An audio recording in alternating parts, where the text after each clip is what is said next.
आज मैं ऑनलाइन जो भी हमारा चल रहा था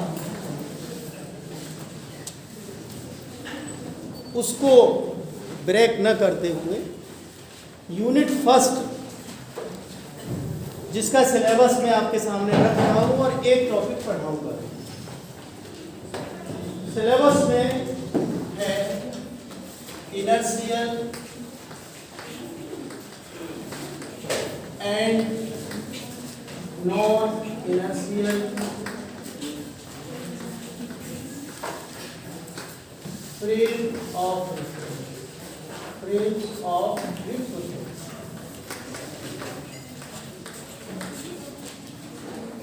जो पहला टॉपिक यूनिट फर्स्ट में आपके समझने के लिए है वो है inertial and non inertial frames of reference. Second topic है Newton's laws of motion. Newton's laws of motion जिसको आप बहुत शुरुआती क्लासेस से पढ़ते आए हैं। इसके बाद है dynamics of a particle in rectilinear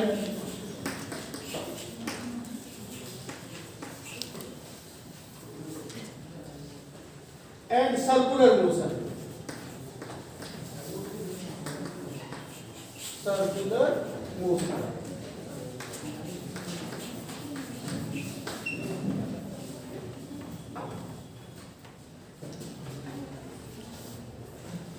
conservation laws conservative and non conservative forces. Conservative एक ये टॉपिक हो गया, एक ये टॉपिक हो गया, एक ये हो गया। कंजर्वेटिव एंड नॉन कंजर्वेटिव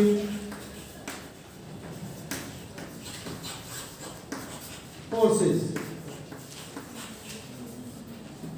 जिसकी बारे में जो पिछले जो यूनिट्स हम लोगों ने डिस्कस किए थे कभी ऐसी बात आई थी। कुछ ऐसे टॉपिक्स हैं जिनको आप 11th तक काफी अपने लेवल से पढ़े हुए हैं। Conservation of energy, conservation of energy,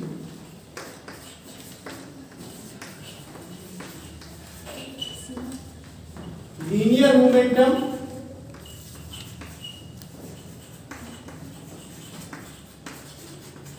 and angular momentum. देखिए ये तीन क्वांटिटीज बेसिक हैं मोशन को डिफाइन करने के लिए। अगर मोशन को आप स्टडी करना चाहते हैं तो उसकी एनर्जी क्या है, उसका लीनियर मोमेंटम क्या है, उसमें बॉडी की पहचान भी छिपी होती है चूंकि linear momentum P equal to m into B है। ये मास बॉडी के मैटर को डिफाइन करता है और वेलोसिटी उसकी मूविंग स्टेट को डिफाइन करता है। तो मास इनटू वेलोसिटी से जो क्वांटिटी बनती है लीनियर मोमेंटम, बहुत ही इंपॉर्टेंट क्वांटिटी है टू डिफाइन और फॉर्मुलेट ए मोशन। किसी पार्टिकल की मोमेंटम कितना है ये जानना बहुत जरूरी होता है। ये बहुत हाई लेवल पे, चाहे आप क्वांटम मैकेनिक्स पढ़ रहे हो, उन अनऑब्जर्वेबल पार्टिकल्स जो दिखाई नहीं देते हैं आंखों से, चाहे वो एटम हो या मॉलिक्यूल हो या फंडामेंटल पार्टिकल्स जैसे इलेक्ट्रॉन है, क्वार्क्स हैं, हेड्रॉन्स हैं, बेरियॉन्स हैं, इसमें भी रिसर्चर यही करते हैं कि उसका मोमेंटम जानने की कोशिश करते। दिखते तो हैं नहीं, एक्सपेरिमेंटल मेथड से जो एनालिसिस की जाती है डिटेक्टर्स के थ्रू, आंखों से नहीं दिखते हैं, उनको डिटेक्टर्स के थ्रू डिटेक्ट किया जाता है और उनके भी एनर्जी क्या है, मोमेंटम क्या है, चूंकि एक इनहेरेंट प्रॉपर्टी उन पार्टिकल्स के साथ और डिफाइन की जाती है, spin. Without spin you can not identify a particular particle.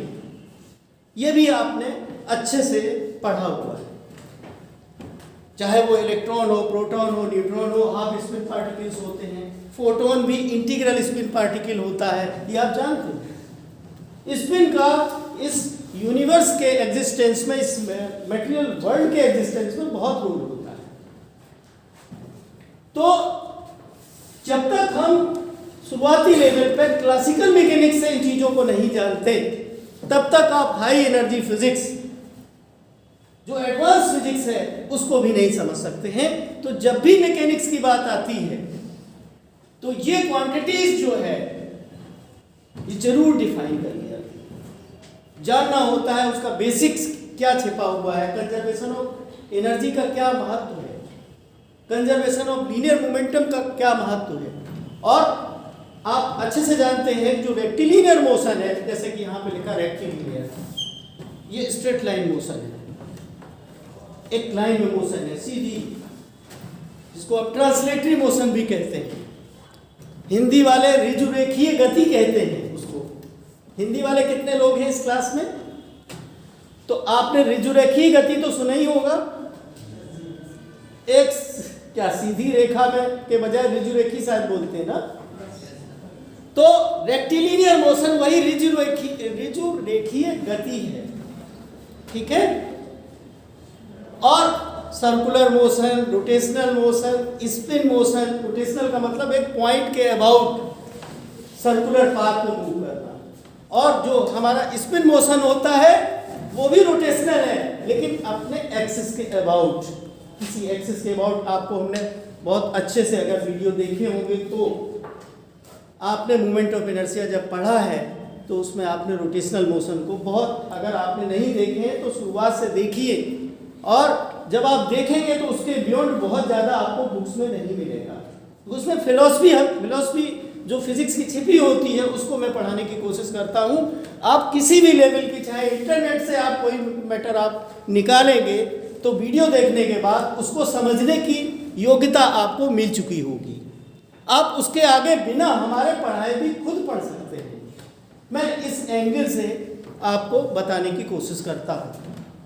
और एक चीज और मैंने हमेशा कही है कि एक टीचर आपके साथ हमेशा होता है, वो होता है ईश्वर ने हर एक को दिया हुआ है कॉमन सेंस। आपके बेसिक क्लियर होते हैं, इंटरेस्ट आपका स्वयं का है किसी चीज को जानने का, और कॉमन सेंस आपका जो बोलता है वो कभी गलत नहीं होता। लेकिन हमें पहले पहचानना पड़ेगा कि कॉमन सेंस है क्या चीज। जब आप उसको कॉन्सेंट्रेट नहीं करेंगे, हैबिट में आ जाता है, तो कॉमन सेंस सबसे बढ़िया टीचर होता है। हम लोग तो सेकेंडरी हो जाते हैं, ठीक है। तो कंजर्वेशन ऑफ एनर्जी का कॉन्सेप्ट हमको ठीक से पढ़ना है, कंजर्वेशन ऑफ लीनियर मोमेंटम का, और कंजर्वेशन ऑफ एंगुलर मोमेंटम का। उसके बाद जो लास्ट टॉपिक है वो है collision in 1 and 2 dimension. Collision Hindi वाले जानते हैं, संघट, है ना। Collisions in 1 and 2 dimensions।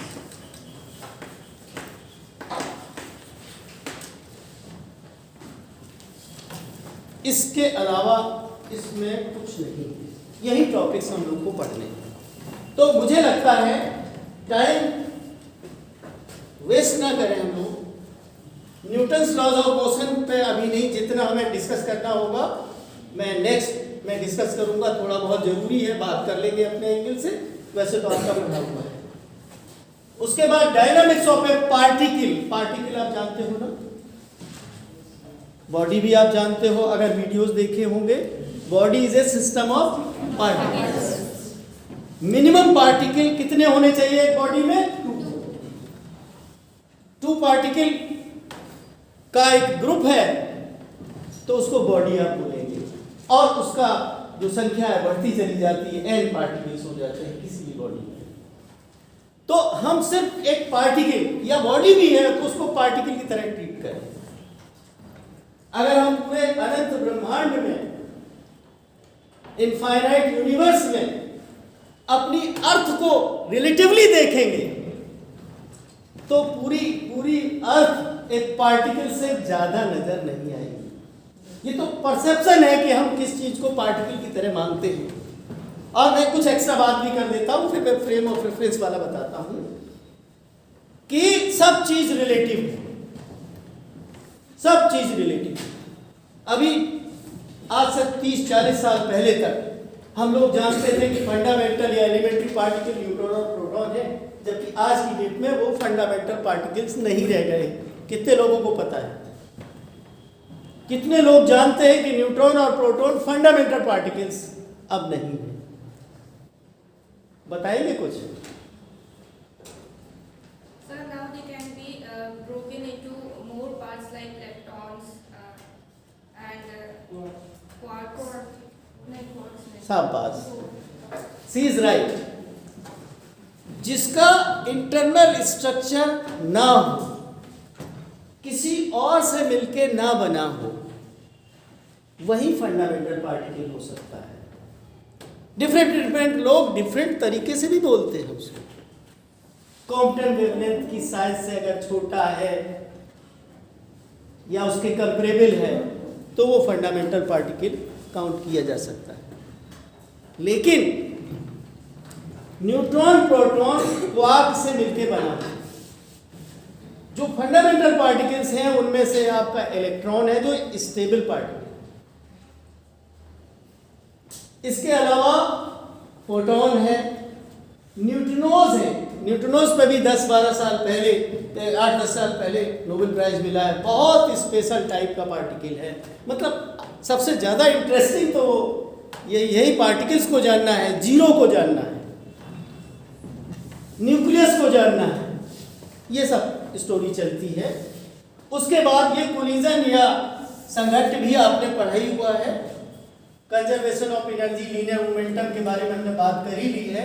ये टॉपिक बहुत इंपॉर्टेंट है और इसको हमें बहुत अच्छे से पढ़ाना पड़ेगा। Conservative and non conservative forces, ये डायनेमिक्स ऑफ ए पार्टिकल भी आप आसानी से पढ़ लेंगे, लीनियर वाला और सर्कुलर पाथ।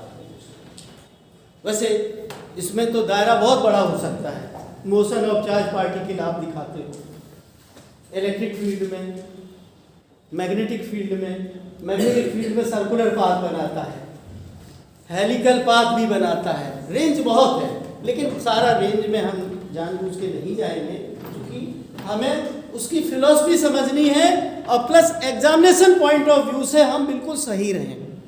क्योंकि आपकी पहचान नॉलेज के साथ साथ मार्क्स कितने आते चले जा रहे हैं, मेरिट देखी जाती है, इसलिए मार्क्स पे भी ध्यान इक्वली देना है।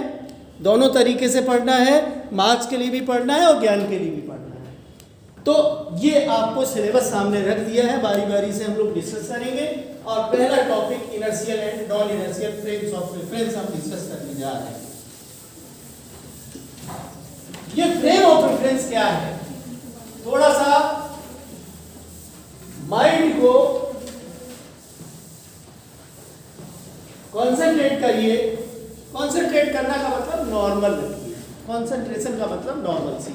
कॉन्सेंट्रेट करने से क्या होता है? भय लगने लगता है, ये बड़ा पता नहीं कठिन काम होगा। तो मैं ये नहीं कहूँगा, मैं ये कहूँगा कि बी नॉर्मल, जिसको कहते हैं एफर्टलेस। सामान्य तरीके से आप इमेजिन करिए, ये जो फिजिकल वर्ल्ड है, फिजिकल वर्ल्ड का मतलब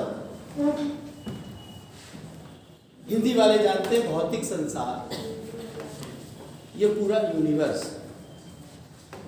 रियलाइज करने की कोशिश करिए, अपने अंदर अनुभूति करने की कोशिश करिए कि ये 3 डायमेंशनल है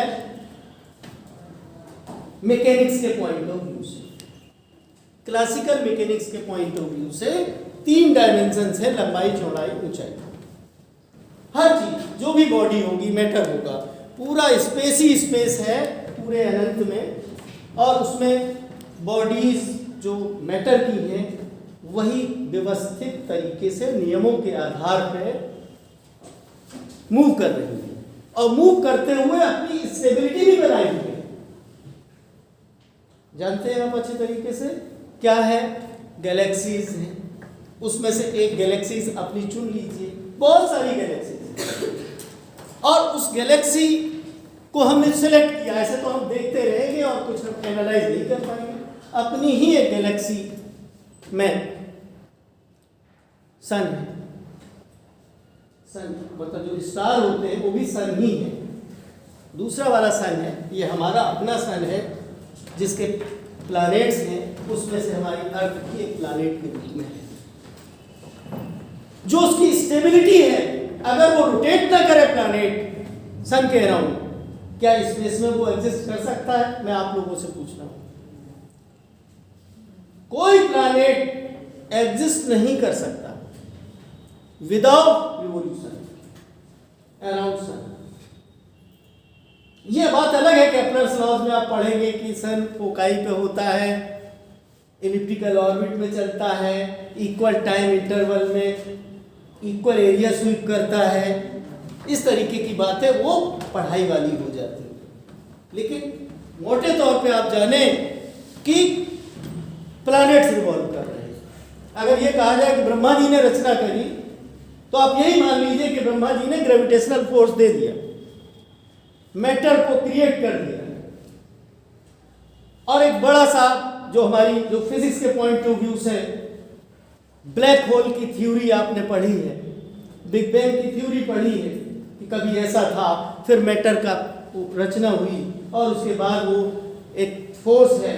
फोर्स 4 ही प्रकार के नेचर में एग्जिस्ट करते हैं, gravitational, electromagnetic, nuclear and weak force. 4 type के फोर्स सिर्फ एग्जिस्ट करते हैं। इन्हीं 4 फोर्स की रचना से न्यूक्लियस से लेके और जो हेड्रॉन तक, जो आपने कहा था क्वार्क से मिलके बनी होती है, ये सब कुछ इन्हीं 4 इंटरेक्शन से मिलके बनते हैं। अब उनकी व्यवस्था है, आप अगर जोर देंगे, अगर वो छोटा सा एटम भी है तो वही घूमने वाली व्यवस्था से है कि न्यूक्लियस है, न्यूक्लियस के अराउंड इलेक्ट्रॉन को घुमाने की व्यवस्था प्रदान कर दी ब्रह्मा जी ने, जो भी ट्रेडिशन आप लेके चलते हो, और इस तरीके से एटम बन गया। फिर उनके रूल्स रेगुलेशंस हैं, वही हम लोग पढ़ते हैं एटॉमिक फिजिक्स में। उनके एनर्जी लेवल्स डिफाइन करते हैं, उसी से सारे स्पेक्ट्रम, इमिशन, एब्जॉर्प्शन सब कुछ आप एक्सप्लेन करते हैं। लेकिन 3 डायमेंशनल एग्जिस्टेंस उस एटम की भी है, और जो एटम के समूह या मॉलिक्यूल्स के समूह होते हैं, जो पदार्थ बनता है, चाहे ये हो, चाहे ये हो, चाहे हमारी अपनी बॉडी हो, चाहे अर्थ हो, चेयर हो, एवरीथिंग इज 3 डायमेंशनल। ठीक है? और हमारा यूनिवर्स भी 3 डायमेंशनल है। अब हम लोगों ने लैंग्वेज इजाद करी कि चीज को हमने जो समझा है उस दूसरों को भी हम दूसरों से डिस्कस कर सके उनके समझ के साथ, तो लैंग्वेज बनाई गई, शब्द बनाए गए, और उनसे हमने एक्सप्रेस करना सीखा। एक मैथमेटिकल लैंग्वेज आई कि भैया कैसे हम इसको एक्सप्रेस करें। उन्होंने कहा ठीक है, 3 म्यूचुअली कार्टेशियन कोऑर्डिनेट सिस्टम अगर आप कंसीडर करते हो, 3 एक्सिस हमने ले ली, एक एक्स एक्सिस ले ली, एक वाई एक्सिस ले ली, और एक जेड एक्सिस ले ली, एक ऑरिजिन। ऑरिजिन का मतलब ऑब्जर्वर, फिजिक्स के पॉइंट ऑफ व्यू से। मैथमेटिक्स में सिंपली ऑरिजिन बोला जाएगा, लेकिन हमारे पॉइंट ऑफ व्यू से जो ऑरिजिन है वही ऑब्जर्वर है। तो हमें किसी भी पार्टिकल को डिस्क्राइब करना है, उसके मोशन को डिस्क्राइब करना है, तो you have to consider a 3 dimensional coordinate system. और अगर पार्टिकल की मोशन को डिस्क्राइब करना है तो उसकी लोकेशन उस कोऑर्डिनेट सिस्टम के रिलेटिव आपको बतानी पड़ेगी, और उसके 3 कोऑर्डिनेट्स आप बताओगे एक्स, वाई, जेड। लेकिन मोशन बिना टाइम के रिलेटिव तो होती नहीं है। Time is essential. Without time the existence of universe is impossible. Everything is in motion, everything including light quanta. Electron है तो अपने न्यूक्लियस के अराउंड घूम रहा है, अभी आप कहोगे कि न्यूक्लियस के जो न्यूट्रॉन प्रोटॉन उसके अंदर वो नहीं घूमते हैं, ये भ्रम है। जब आप एडवांस में पढ़ोगे, they are also in motion. जो shell model of the nucleus है, आपने लिक्विड ड्रॉप की तरह मान लिया है, वो एक मोटे तौर पर, शुरुआती तौर पे सही हो सकता है किसी चीज़ को समझने के लिए, न्यूक्लियर फिजन और फ्यूजन को समझने के लिए। लेकिन वास्तव में no any particle exist without motion. अगर मोशन सीज हो जाती है, वो एब्सोल्यूट जीरो कहलाता है। लेकिन वो एब्सोल्यूट जीरो आसान नहीं होता, शायद छोड़िए उसको। तो एक्स वाई जेड टी, ये 4 कोऑर्डिनेट लिए गए, स्पेस एंड टाइम। ये एक्स वाई जेड स्पेस को रिप्रेजेंट करता है और टी टाइम को रिप्रेजेंट करता है, और इनको कहते हो space time coordinates. Space time coordinates ये एक्चुअली यहां पे हमने फिगर में P लिख दिया है और इसको कह दिया पार्टिकल है। क्या पार्टिकल है या होगा पार्टिकल, लेकिन जैसा हम एज्यूम कर रहे हैं वैसा नहीं, उसकी हमने एक डिस्प्ले बनाया है। होता है उसको सही मानते हुए हमने इसको बनाया है, राइट। तो स्पेस टाइम कोऑर्डिनेट्स हमने क्यों डिफाइन किए उस पार्टिकल के लिए? अगर वो मूव करेगा, यहां से कहीं और जगह जाएगा, तो हम उसके दूसरे कोऑर्डिनेट असाइन कर देंगे। हमने कहा कि x1 y1 z1 t1, यहाँ पे x2 y2 z2 t2 हो जाएगा। तीसरे पॉइंट पे जाएगा x3 y3 z3 t3 हो जाएगा। और हम उसकी जो मोशन की जो भी लॉज ऑफ मोशन जो हम आगे या पहले आप पढ़ के आए हैं न्यूटन्स लॉज ऑफ मोशन के तहत, उसकी हम स्टडी कर सकते हैं। उसके अलावा जो इक्वेशंस ऑफ मोशन आपने ड्राइव करी है, उनको अप्लाई करके स्टडी कर सकते हैं। लेकिन एक फ्रेम, उसकी लोकेशन कैसे चेंज हो रही है, इसको डिस्क्राइब करना भी तो जरूरी है। किसके रेफरेंस में आप डिस्क्राइब कर रहे हैं? तो जो रेफरेंस है, ये जो कोऑर्डिनेट सिस्टम है, यही फ्रेम कहलाता है। या हाइपोथेटिकली हम एज्यूम कर लेते हैं कि एक 3 डायमेंशनल कोऑर्डिनेट सिस्टम है, तो फ्रेम ऑफ रेफरेंस एक तरीके से कुछ नहीं है, a 3 dimensional coordinate system in order to specify the state of particle or particles in which laws of motion can be used। इसी को फ्रेम ऑफ रेफरेंस कहते हैं। आपको समझ में आया? सिंपली ए 3 डायमेंशनल कोऑर्डिनेट सिस्टम जो कि बॉडी के मोशन को डिस्क्राइब करने के लिए हम यूज करते हैं, उसी को हम फ्रेम ऑफ रेफरेंस कहते हैं। ठीक है। अब फ्रेम ऑफ रेफरेंस 2 टाइप के होते हैं। मैंने अभी ये जो बनाया है, इस पर और ध्यान दीजिए। ये हमने कहा कि ये फ्रेम ऑफ रेफरेंस है। एक फ्रेम ऑफ रेफरेंस दूसरा भी तो हो सकता था, एक तो है नहीं कोई, दूसरा भी हो सकता है। हमने सिंपलिसिटी के लिए दूसरा फ्रेम ऑफ रेफरेंस कहा, लेकिन इसकी एक्सेस है x dash, y dash, z dash और इसका ओरिजिन o डैश है। और ये किसी निश्चित वेलोसिटी v से x एक्सेस के अलोंग मूव कर रहा है। शुरुआत में o और o डैश कोइंसाइड कर रहे थे, एक ही जगह थे। किसी t टाइम पे इस एक p पॉइंट के जो या पार्टिकल के कोऑर्डिनेट्स आप डिफाइन अगर करना चाहते हैं, तो as per frame of reference s और s dash you can define x y z t। ये s के हिसाब से हो गए कोऑर्डिनेट्स, और ये जो x dash y dash z dash और t डैश हम कहेंगे, ये हो गए s डैश। ठीक है। तो जो इनर्शियल फ्रेम ऑफ रेफरेंस है, frame of reference 2 he type के होते हैं, जो दोनों हमने बनाए हैं। ये दोनों ही एग्जाम्पल के तौर पे आप ऑब्जेक्टिव के लिए आप नोट कर सकते हो कि जो एग्जाम्पल्स हैं इनर्शियल फ्रेम ऑफ रेफरेंस के कौन कौन से हैं। Frame of reference at rest and frame of reference moving with constant velocity. इसका मतलब ये नहीं है कि एक्स एक्सिस के अलोंग ही मूव करे। वाई एक्सिस के अलोंग अगर कांस्टेंट वेलोसिटी से मूव करेगा तब भी इनर्शियल फ्रेम ऑफ रेफरेंस होगा। हमें एक जगह बनाना था, एक जगह बना दिया। जेड एक्सिस के अलोंग भी मूव कर सकता था या किसी और डायरेक्शन में भी मूव कर सकता था। उसमें आप क्या करोगे, आर कोऑर्डिनेट दिखाओगे, जिसको एक्स आई कैप, वाई जे कैप, जेड के कैप लिखोगे। तो जो सिंपलेस्ट एग्जाम्पल है उससे मैंने आपको पहले यहां पे ड्रॉ करके बनाया। अब इनर्शियल शब्द क्यों लिखा हुआ है ये आप जानेंगे। न्यूटन के 3 नियम हैं, first law, second law, third. First law क्या कहता है, उसका नाम जानते हैं आप, लॉ ऑफ इनर्शिया कहलाता है।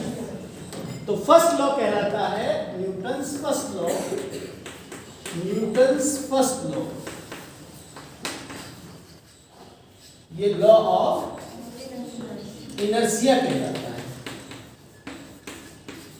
Law of inertia. ठीक है, लॉ ऑफ इनर्शिया क्या है, बॉडी पे अगर कोई एक्सटर्नल फोर्स ना लगाए, हिंदी मीडियम वाले समझ रहे हैं, एक्सटर्नल का मतलब बाहरी। जब तक बॉडी पे कोई एक्सटर्नल फोर्स ना लगाया जाए या किसी पार्टिकल पे कोई एक्सटर्नल फोर्स ना लगाया जाए तो वो जिस स्टेट में है उसी स्टेट में रहेगी। यही इनर्शिया की प्रॉपर्टी कहलाती है।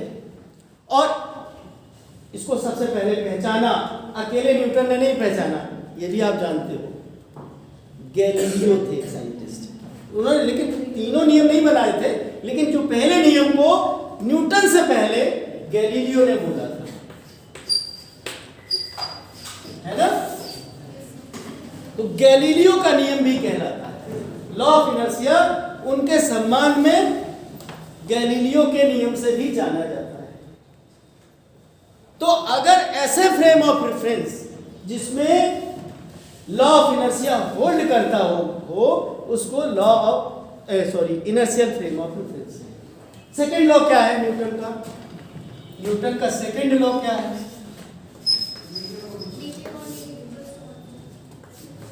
F equal to dp/dt। State change होने का मतलब उसका मोमेंटम, देखिए सिर्फ वेलोसिटी चेंज की कभी बात नहीं, बॉडी बिना मास और वेलोसिटी के product momentum is better quantity to specify the state of a particle और any body. If the state of the body changes that means momentum of the body is changing, और rate of change of momentum जो भी होता है वो external force के बराबर होता है। यही सेकेंड लॉ है। पहले एक बात छूट गई, देखिए इनर्शिया भी 2 टाइप के होते हैं, सबको पता है, inertia of rest and inertia of motion.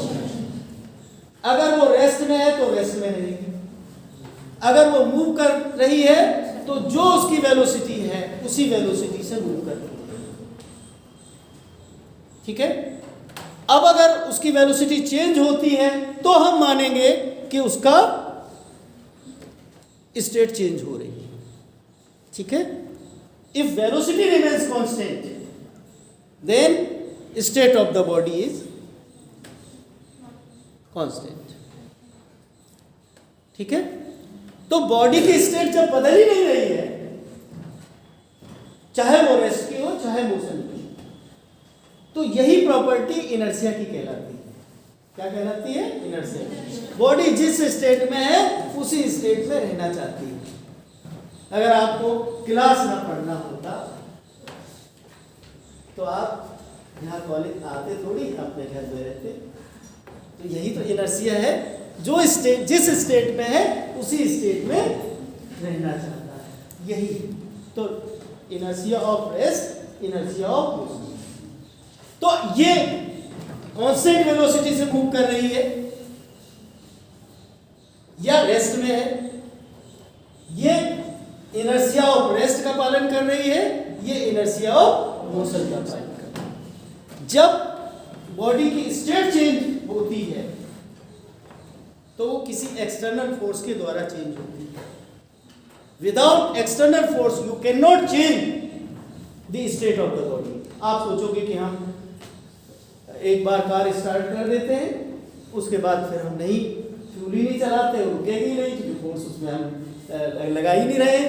वो रुकने का कारण फ्रिक्शनल और दूसरे फोर्सेस होते हैं, इसलिए कि फोर्स स्वतः लगता है, वो एग्जिस्टेंस नेचुरल बनाई गई है सिस्टम को चलाए रखने के लिए, ये आप अच्छे से जानते हैं।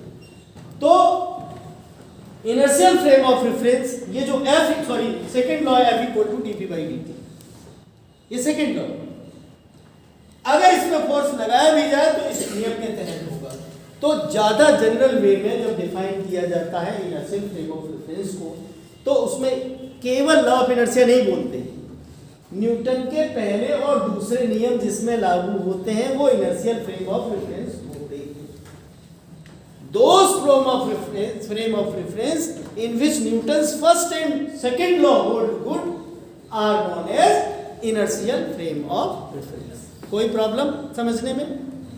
आपको इनर्शियल फ्रेम ऑफ रेफरेंस आपको बता ही दिया है, और फ्रेम ऑफ रेफरेंस भी बता दिया कि 3 डायमेंशनल कोऑर्डिनेट सिस्टम होता है, वो इनर्शियल मतलब वही फ्रेम ऑफ रेफरेंस कहलाता है। काहे के लिए होता है? पार्टिकल या बॉडी के मोशन को डिस्क्राइब करना, जिसमें जो लॉज ऑफ मोशन है वो लागू होते रहें। ऐसा नहीं कि हमने ऐसा कोऑर्डिनेट सिस्टम है उसमें हम न्यूटन के नियम ही अप्लाई नहीं कर पा रहे, तो वो नहीं कहलाएगा। सिंपल ये जो कोऑर्डिनेट जो फ्रेम ऑफ रेफरेंस हमने कोऑर्डिनेट सिस्टम कंसीडर किए हैं, या तो रेस्ट में हो या मोशन में हो विद कांस्टेंट वेलोसिटी। दूसरी तरफ non inertial frame of reference कौन से होते हैं? जिनमें, इसका उल्टा आप रख लीजिए, जिनमें न्यूटन के पहले और दूसरे नियम लागू ना होते हों, वो non inertial frame of reference है। अलग से पढ़ने की जरूरत नहीं है, you can simply understand that those frame of reference in which Newton's first and second law do not hold good, उसमें होल्ड गुड कहेंगे, इसमें डू नॉट होल्ड, तो वो non inertial frame of reference कहलाएंगे। और फ्रेम ऑफ रेफरेंस बनाए इसी तरीके से, ठीक है। अब इनके जो उदाहरण हैं या एग्जाम्पल हैं उनको भी लिख लीजिए। Accelerated frame of reference and rotating frame, दो के एग्जाम्पल बहुत हैं। अगर शॉर्ट आंसर में लिखने को आता है तो आप सबसे पहले फ्रेम ऑफ रेफरेंस बताएंगे क्या होता है। इनर्शियल में न्यूटन के पहले दूसरे नियम लागू होते हैं, चित्र बना देंगे, कांस्टेंट वेलोसिटी से चला देंगे, पार्टिकल की स्टेट बता देंगे, एक्स वाई जेड टी बता देंगे, X dash Y dash Z dash, इतने में पेज भर जाता है। जब आप बुक में पढ़ेंगे तो आप इतने में समझ जाएंगे, ठीक है ना। उसके बाद उसके एग्जाम्पल दे दोगे कि कौन से फ्रेम ऑफ रेफरेंस इनर्शियल होते हैं, स्पेशली वो होते एक जो रेस्ट में होता है या कांस्टेंट वेलोसिटी से मूव करता है। इसके बाद non inertial frame of reference जिनमें न्यूटन के पहले दूसरे नियम लागू नहीं होते हैं। एग्जाम्पल कौन से हैं? जो एक्सेलरेट का मतलब जिसमें त्वरण होता है, जिसमें वेलोसिटी बदलती है, चाहे मतलब एक्सीलरेशन हो चाहे डी एक्सीलरेशन हो, यानी रिटार्डेशन हो, दोनों स्थितियों में हम ये कहेंगे कि वो non inertial frame of reference हो। एक जो दूसरा एग्जाम्पल दिया है ये स्पेशल है, रोटेटिंग फ्रेम ऑफ रेफरेंस। हमारी जो अर्थ स्वयं में अपनी एक्सिस पर रोटेट करती है, ये अगर आपसे एक ऑब्जेक्टिव टाइप में पूछा जाए तो कैसा है, इनर्शियल या non inertial? Non inertial frame of reference. यानी अर्थ के जितने भी निवासी हैं, ईमानदारी से अगर देखा जाए तो सब non inertial frame of reference की स्थिति में है, ठीक है। तो हमने एग्जाम्पल बता दिए हैं। अब चूंकि पूरा डिस्कशन करना था, 1 घंटा कम से कम लगता, अब चूंकि क्लास हो गया